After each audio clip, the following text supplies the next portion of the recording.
Chapter 4. Transcendental Knowledge. The personality of Godhead, Lord Sri Krishna, said, I instructed this imperishable science of yoga to the sun god, Vivishwan, and Vivishwan instructed it to Manu, the father of mankind, and Manu in turn instructed it to Ikshvaku. This supreme science was thus received through the chain of disciplic succession, and the saintly kings understood it in that way.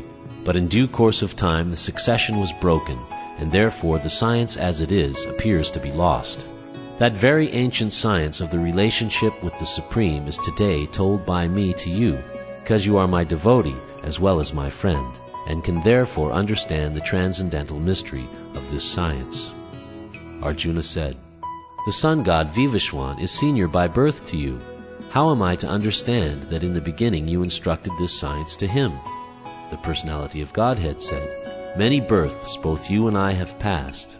I can remember all of them, but you cannot, O subduer of the enemy.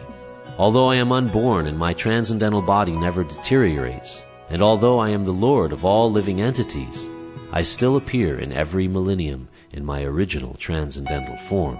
Whenever and wherever there is a decline in religious practice, O descendant of Bharata, and a predominant rise of irreligion, at that time I descend myself, to deliver the pious and to annihilate the miscreants, as well as to re-establish the principles of religion. I myself appear millennium after millennium. One who knows the transcendental nature of my appearance and activities does not, upon leaving the body, take his birth again in this material world, but attains my eternal abode, O Arjuna. Being freed from attachment, fear, and anger, being fully absorbed in me and taking refuge in me, many persons in the past became purified by knowledge of me, and thus they all attained transcendental love for me. As all surrender unto me, I reward them accordingly. Everyone follows my path in all respects, O son of Pritha. Men in this world desire success and fruitive activities, and therefore they worship the demigods. Quickly, of course, men get results from fruitive work in this world. According to the three modes of material nature and the work associated with them, the four divisions of human society are created by me. And although I am the creator of this system, you should know that I am yet the non-doer, being unchangeable. There is no work that affects me, nor do I aspire for the fruits of action. One who understands this truth about me also does not become entangled in the fruit of reactions of work. All the liberated souls in ancient times acted with this understanding of my transcendental nature. Therefore you should perform your duty following in their footsteps. Even the intelligent are bewildered in determining what is action and what is inaction. Now I shall explain to you what action is, knowing which you shall be liberated from all misfortune. The intricacies of action are very hard to understand. Therefore one should know properly what action is, what forbidden action is, and what inaction is. One who sees inaction in action and action in inaction is intelligent among men, and he is in the transcendental position, although engaged in all sorts of activities. One who is understood to be in full knowledge, whose every endeavor is devoid of desire for sense gratification. He is said by sages to be a worker for whom the reactions of work have been burned up by the fire of perfect knowledge. Abandoning all attachment to the results of his activities, ever satisfied and independent, he performs no fruitive action, although engaged in all kinds of undertakings. Such a man of understanding acts with mind and intelligence perfectly controlled, gives up all sense of proprietorship over his possessions, and acts only for the bare necessities of life.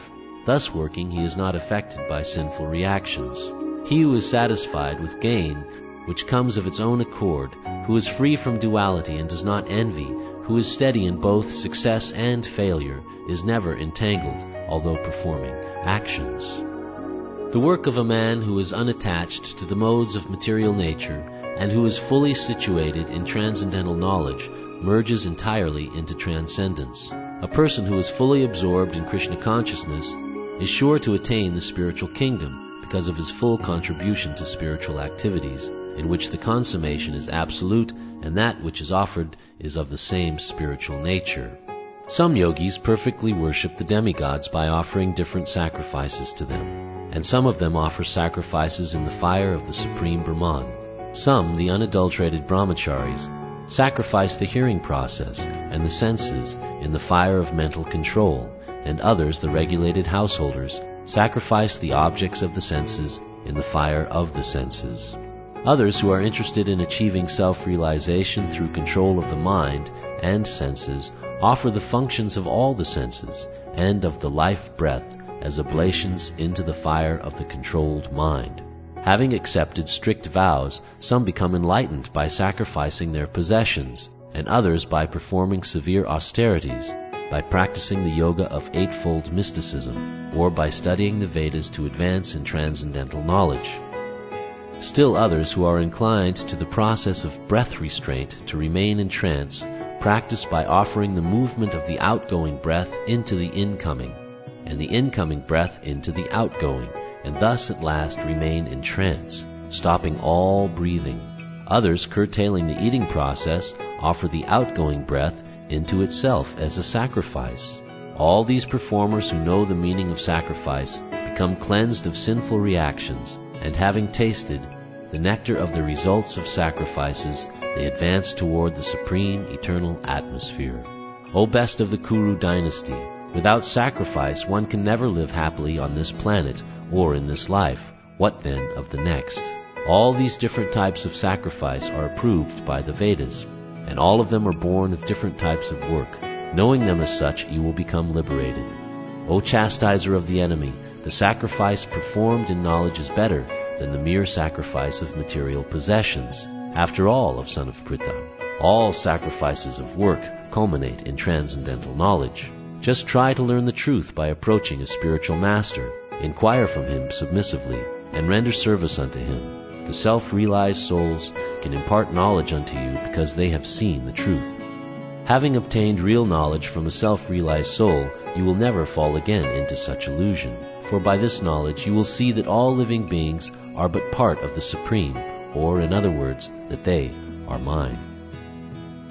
Even if you are considered to be the most sinful of all sinners, when you are situated in the boat of transcendental knowledge, you will be able to cross over the ocean of miseries. As a blazing fire turns firewood to ashes, O Arjuna, so does the fire of knowledge burn to ashes all reactions to material activities. In this world there is nothing so sublime and pure as transcendental knowledge. Such knowledge is the mature fruit of all mysticism, and one who has become accomplished in the practice of devotional service enjoys this knowledge within himself in due course of time.